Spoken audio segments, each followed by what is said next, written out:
Hello and welcome to IBTimesTV. I'm Sally Turner, joined here with reporter Christopher Harress to talk about the dark side of Super Bowl weekend. Okay, there's going to be a lot of partying going on this Sunday, but how much is sex trafficking really playing a part of this? Well, some people say that there's going to be around 10,000 sex workers come to New York. Super Bowl's gone by, they have seen similar numbers, for example, in New Orleans and Dallas in the last couple of years. There's been media reports about 10,000. Some people say those numbers are inaccurate, and I imagine they are. It's a very hard thing to account for. I mean, you're not going to see thousands of prostitutes on the streets. As law enforcement becomes better at spotting these things, people move indoors, they move into hotels. This goes deeper underground, so I think you will see an increase. Certainly, experts will say you'll see an increase on paper, but you're not going to see them on the streets. But there will be certainly an increase in sex workers, people using them. I mean, 400,000 people are expected to come to the Super Bowl, so certainly it's happening. Because it is going underground and it's obviously getting a lot more sophisticated, how is the NYPD and the Jersey police going to deal with the kind of sex trafficking and drugs that are going to go down this weekend? Well, so it's the NYPD and law enforcement in New Jersey have put together enforcement teams more than a year ago to try and deal with this. You know, but as always with these things, and women that I've spoken to, former prostitutes, they say that they're not really doing enough to deal with it. This is a very heavy-handed approach. There needs to be a more subtle approach at sort of grassroots level, if you like counsellors and advocates going in there and taking a softer approach to try and get the younger people out of it, who maybe feel that they haven't really got much else in life apart from this pimp or person that's looking after them. There is a massive black market in terms of illegal gambling, sex and drugs. So do we have an estimation of how much money is going through all these underground, crimes? Well, the experts I've spoken to, they're hesitant to put a figure on it, especially sex trafficking. One woman I spoke to who herself was trafficked, she says that, for a 12-year-old child, $10,000 for an evening. Someone who's 18, $100. But the sex trafficking ring that was brought down, they were talking about $1,000 an hour.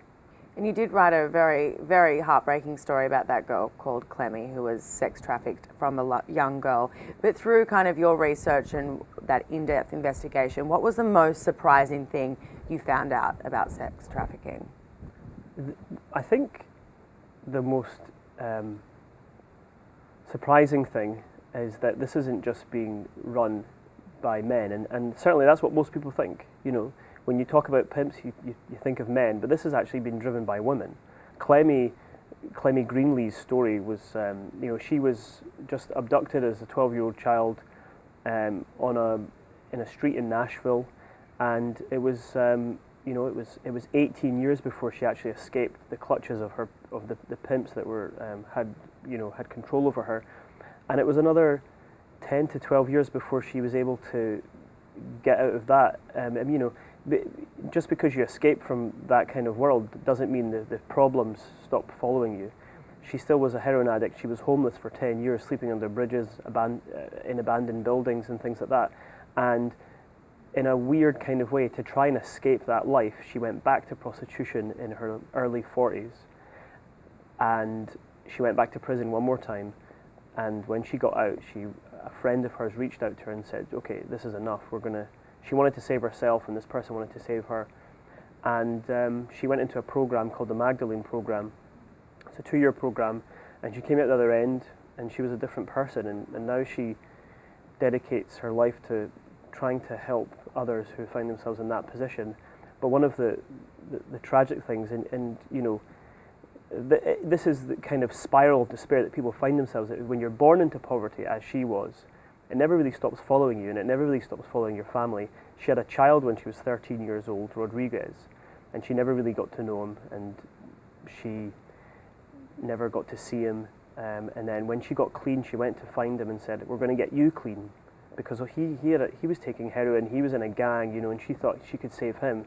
And just a few days after she went to visit him, she got a phone call from the hospital to say that he'd been murdered, and she had to come and identify his body, and that would have been her excuse to go back out on the streets, get back into her old habits, you know, destructive habits.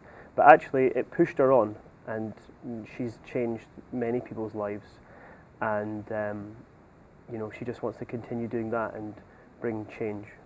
Absolutely, really hard story to kind of research and for you to kind of conduct. But from what you've seen and read and been able to write, do you think there is a way to break the cycle, to stop it? Like, is it start with poverty?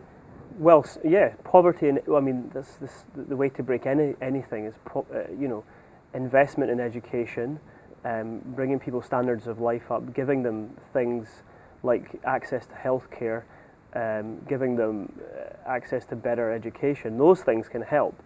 Meanwhile, stop gaps, perhaps more investment in groups that are trying to stop this. I feel a different approach from police. You know, just harassing. I mean, going out on the streets and rounding up prostitutes and harassing them and taking them to jail isn't going to stop the issue. There needs to be a different approach. And when you speak to Clemmy, you really become aware of that. She's been through it, and she knows that it takes a softer touch and more help, and showing people that there's actually a future for them out there and an alternative, because you know they're tied into this industry. They believe that it's their it's where they belong. It's their only hope, if they have any. It was a touching story, and it's glad to see that Clemmy's out on the other side better. So thanks, Chris. Thank you.